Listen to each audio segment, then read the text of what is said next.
श्रवण मिश्रा जी ने लिखा है,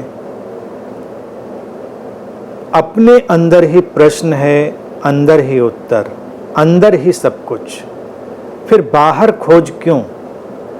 कहाँ गलती होती है जब अंदर की खोज बाहर होने लगती है?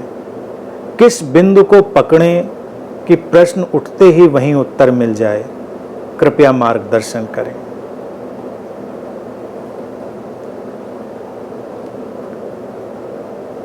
इसके लिए बहुत अच्छा रहेगा कि ताओ ते चिंग की यात्रा में हम लोग चलेंगे और अगले ही सूत्र में जो नेक्स्ट चैप्टर 2nd वर्स हम ताओ ते चिंग का लेंगे, उसमें लाओ त्से उसी बिंदु की तरफ इशारा करते हैं कि वो कौन सा बिंदु है जिसको हम समझें और पकड़ें। बात बिल्कुल उचित है, यथार्थ है, सत्य है कि प्रश्न भी भीतर है, उत्तर भी भीतर है, समाधान भी वही है, समस्या भी वही है।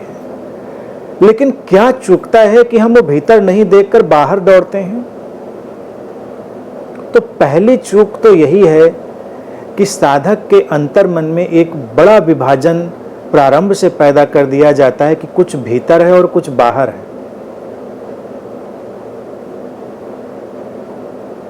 भीतर कहां पर खत्म होता है और बाहर कहां पर शुरू होता है, और बाहर कहां पर खत्म होता है, भीतर कहां पर शुरू होता है, क्या कोई साधक जानता है? क्या इसे जाना जा सकता है? ये केवल बात कहने का इशारा है और कहने का ढंग है। कहने के लिए उचित भी है कि हम ऐसे कहते हैं तो बात को रखना आसान हो जाता है। लेकिन अगर हम उस अद्वैत के प्रकाश में, उस अंतर्दृष्टि में देखेंगे, उस ताओ की विराटता में हम देखेंगे, तो भीतर बाहर जैसा कुछ नहीं है। जो प्रश्न उठा, जो समस्या उठी, हमारी चेतना उसके समाधान के लिए तत्पर होती है और समाधान के लिए उसमें एक हलचल होती है, तरंग उठती है, और वो तरंग कैसे, कहाँ से गुजरेगी और समाधान को हम तक लाएगी, उस प्रक्रिया को हम नहीं जानते। हम ये भी नहीं जानते उस सीमा रेखा को जहाँ पर भीतर बाहर के विभाजन के पार वो तरंग जाकर समाधान को, उत्तर को लाएगी। नहीं जानता कोई भी। लेकिन अगर प्रश्न उठा है, अगर समस्या अंतरतम में उठी है, तो वो चेतना उसके समाधान के लिए तत्पर होगी, उसके उत्तर के लिए तत्पर होगी। यही प्रक्रिया है, यही जीवन का चक्र है जिसमें वो सब घूमता चला जाएगा। अब कैसे होगा, किस इशारे से होगा, वो उत्तर मेरे मुख से निकलकर तुम्हारे कानों से श्रवण के माध्यम से उतर जाएगा भीतर, ये भी संभव है। वो उत्तर, वो समाधान किसी पुस्तक, किसी शास्त्र को पढ़ते हुए घट जाएगा, वो भी संभव है। क्या ये जो बोला जाना है ये बाहर घट रहा है? क्या वो जो पुस्तक पढ़ी जा रही वो बाहर घट रही है?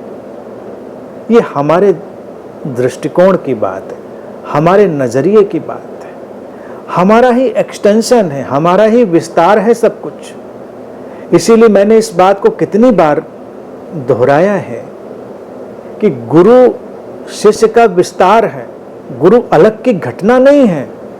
जैसे कि कोई शिष्य कहे कि नहीं, मैं गुरु के माध्यम से क्यों जाऊं, मैं तो अपने भीतर ढूंढ लूंगा। कृष्णमूर्ति जी ने ऐसे ही कहा, उस परंपरा की जो बातें उसमें लोगों ने ऐसे ही कहा। कबीर, नानक, उन्होंने अलग से कहा। लाओ त्से भी कह रहा है और गुरु शिष्य को इनकार नहीं करता। क्यों नहीं करता? क्योंकि गुरु अलग है कहाँ? अलग मानो तो अलग, ना मानो और जानो, देखो, महसूस करो तो विस्तार है केवल।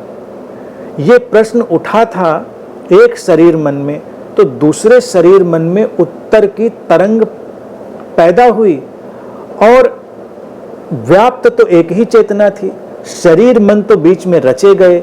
उस चेतना की पृष्ठभूमि पर ये शरीर मन रचा गया जिसमें प्रश्न उठा था, या वो शरीर मन रचा गया जिसमें उत्तर उठा था। बात एक ही है, उसमें कोई अंतर नहीं, कोई अंतर नहीं, वो एक्सटेंशन है। इसी तरह से कोई भी बाहरी चीज जिसको हम बाहरी मानते हैं वो सचमुच में बाहरी नहीं होती।